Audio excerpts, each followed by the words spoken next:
I never thought the day I opened our son's college fund account would someday break my heart.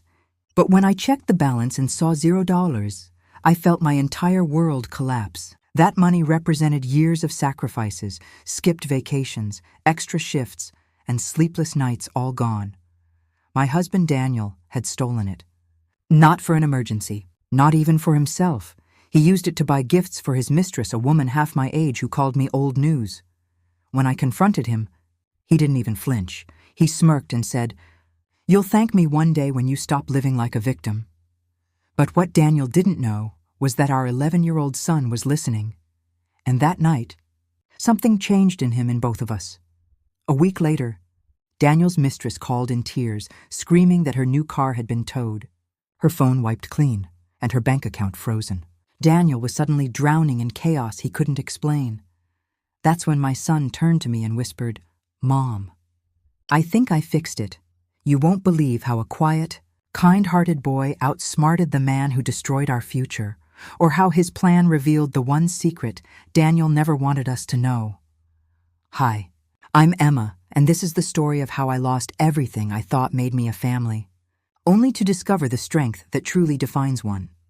Before the betrayal, my life looked perfect from the outside. I was a nurse, my husband Daniel worked in finance, and we had an 11-year-old boy named Oliver, bright, gentle, and curious about everything. Every spare dollar went into his college fund. It was our promise to him, our dream for a better future. But behind Daniel's charming smile was a man who had already decided our family wasn't enough. I didn't know it then, not when he'd stay late at work, not when he'd come home smelling like expensive perfume, not when he started locking his phone. In this story, you'll see how betrayal shattered a home, how an innocent boy uncovered the truth, and how together we turned heartbreak into quiet revenge, because sometimes the smallest person in the room carries the biggest courage. And one brilliant move from my son would expose everything Daniel tried to hide.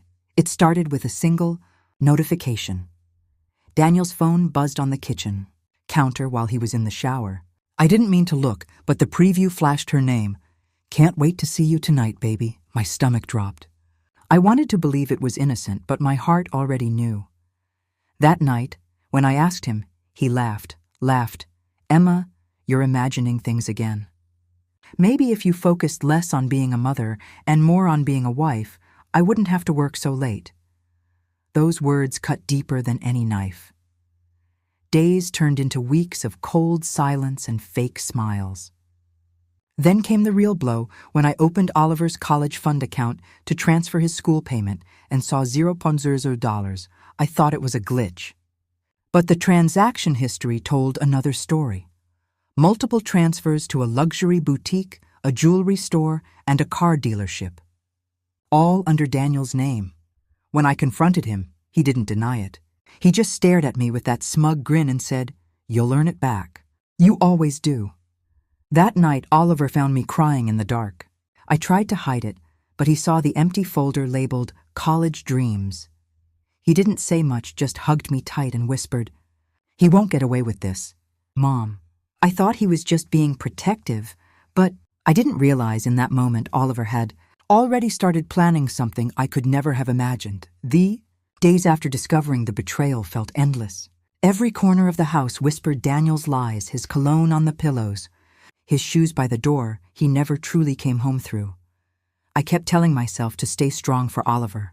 But strength doesn't pay bills or silence humiliation. Daniel had drained our savings, and when I confronted his company's HR about his late nights, I learned the truth he'd quit weeks ago. He wasn't working overtime. He was living a double life. I started taking extra nursing shifts just to cover rent, pretending everything was fine. But inside, I was crumbling. Friends avoided eye contact. Whispers followed me in the grocery store, the wife who got played. One night, I overheard Oliver talking softly in his room. I peeked in and saw him on his tablet, tears in his eyes, whispering, "I'll fix this. Mom, I promise." My heart broke. My little boy thought he had to save me. That's when something inside me shifted. I looked in the mirror and barely recognized the woman staring back, tired, broken, but still standing. For the first time, I realized Daniel hadn't just stolen money, he'd stolen my belief in myself. and that was something I refused to let him keep. I didn't know it yet, but my decision to fight back to finally reclaim our lives would awaken a quiet fire in both of us and Oliver. He was already one step ahead. It happened on a rainy Friday evening, the kind where thunder echoes like memories you can't silence. I had just finished a double shift when I came home to find Oliver at the dining table, surrounded by papers, my laptop open, and his face glowing with determination. "Mom," he said softly, "I think I know how to get our money back."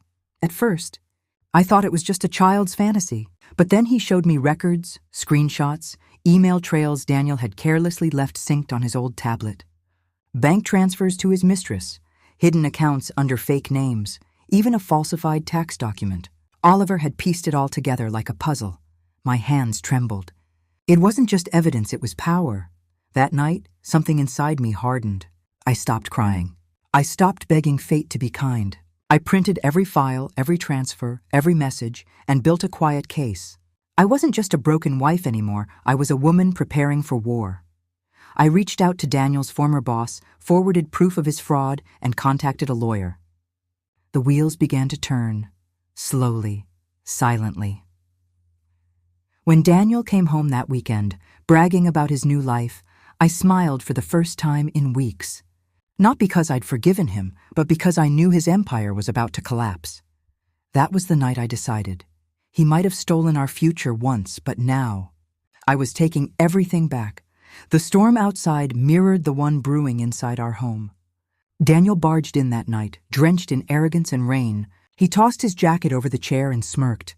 "Still crying over that college fund? Move on, Emma. You were always too emotional." I didn't answer. Instead, I slid a folder across the table. Inside, bank records, signed transfers, and screenshots of his messages to his mistress. His smirk faltered. "What is this?" he snapped. "Proof," I said quietly, "of theft, tax fraud, and adultery. And copies have already been sent to your ex-boss, your bank, and my lawyer." He turned pale. "You wouldn't." I already did. Then, like a twist of fate, Oliver appeared at the doorway holding his tablet. "You taught me to play smart, Dad," he said. "So I did." Daniel lunged for the folder, but I stepped between them. "You can't touch us anymore." That same moment, his phone buzzed a notification from his bank. His accounts were frozen. His company had reported him. His mistress had blocked him. Everything he built on lies was gone in minutes. He stood there speechless, the man who once controlled everything, now stripped bare by the people he underestimated. I took Oliver's hand and said calmly, "We're done living in your shadow."